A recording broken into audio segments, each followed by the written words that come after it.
marketing is a great tool to grow your local business. With so many advertising options, many companies overlook the power of online marketing.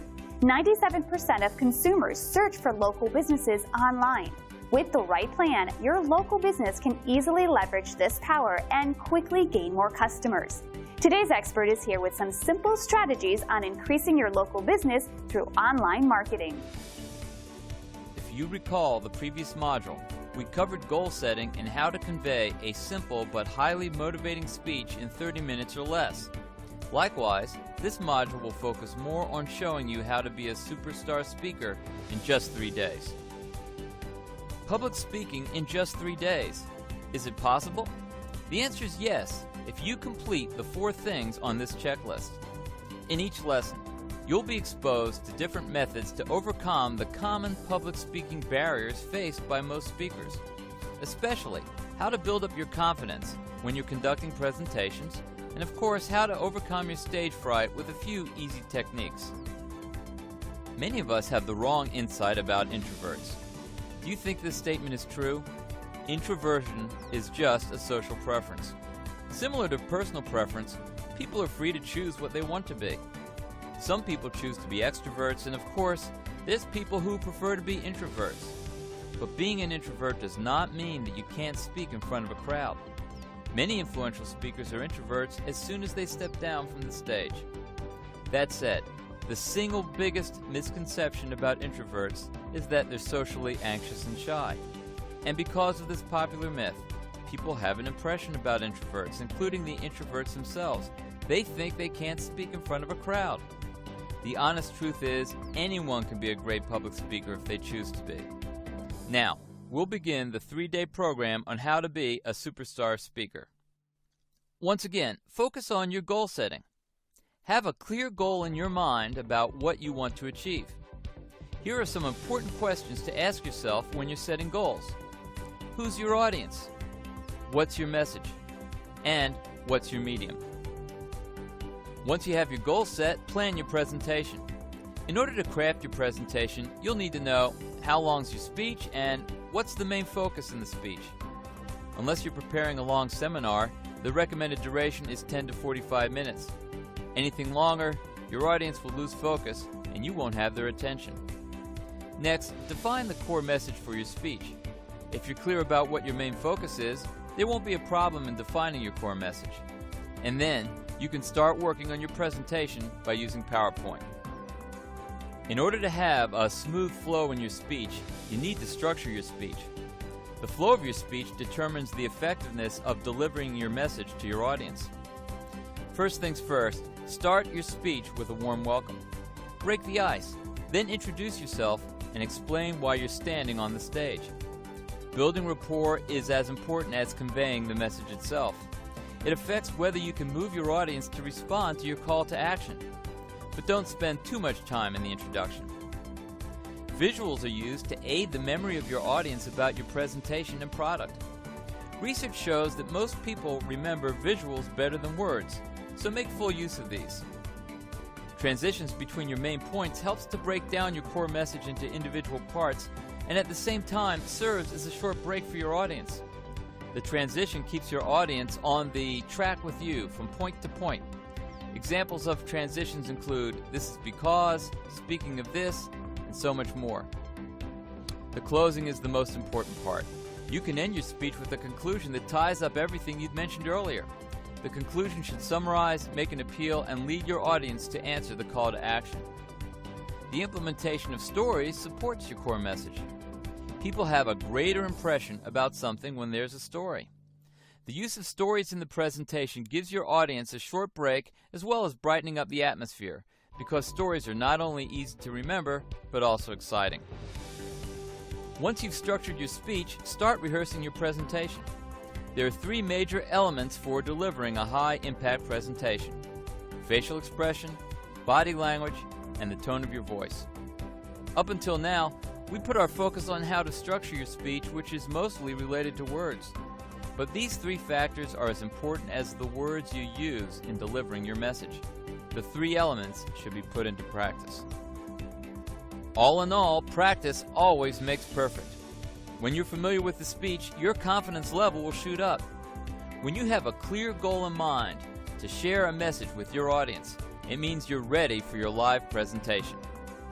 Most importantly, besides practice, get constructive feedback from your audience. The feedback, no matter positive or negative, will help you improve your public speaking skills. Remember, be ready to receive any kind of feedback and learn from your mistakes.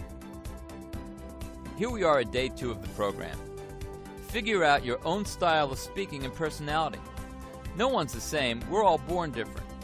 There's no need to follow what other speakers do, but learn from them, their techniques, body language, tone of voice, and so much more. So, avoid copycat speeches. Imagine you're in a seminar now, with a speaker telling you about something monotonously. Or, imagine you're in a lecture hall, listening to your lecturer teaching in a neutral tone, with no excitement about his subject. Do you still want to be in the room? You can barely remember what the person's talking about. So, avoid a monotone when you're delivering your presentation through practice. Dressing up is one of the ways to illustrate your style. People always remember your first impression before they get to know you personally.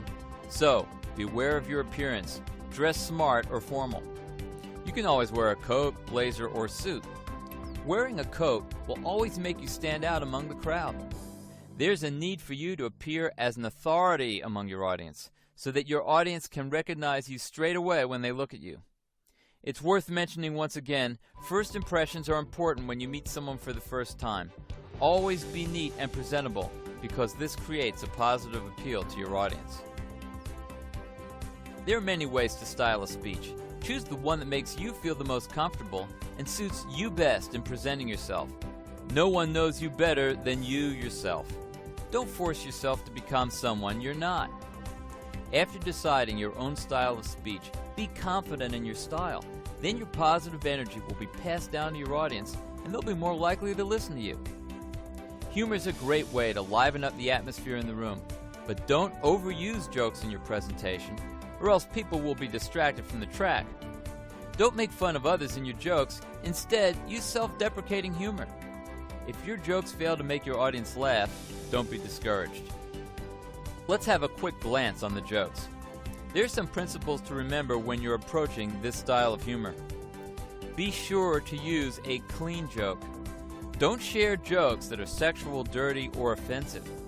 In an unofficial context, when you're talking to your friends, people don't mind sexual jokes, but it's totally different when you're on a stage. Stereotyping is a serious problem even now, but in a seminar, remember that racism and bigotry will definitely offend your audience. Your audience might consist of people from different backgrounds and cultures, so you need to be sensitive. You've done all the preparation in the last 2 days. Now you'll need to practice a 5-minute speech in front of a small group on your 3rd day. It will be good to record your voice and speak on the computer's microphone. Imagine you're presenting your speech in a live presentation. Through the recording, you can find out the mistakes you made and learn from them. When you're conducting a presentation, one of 2 things will happen.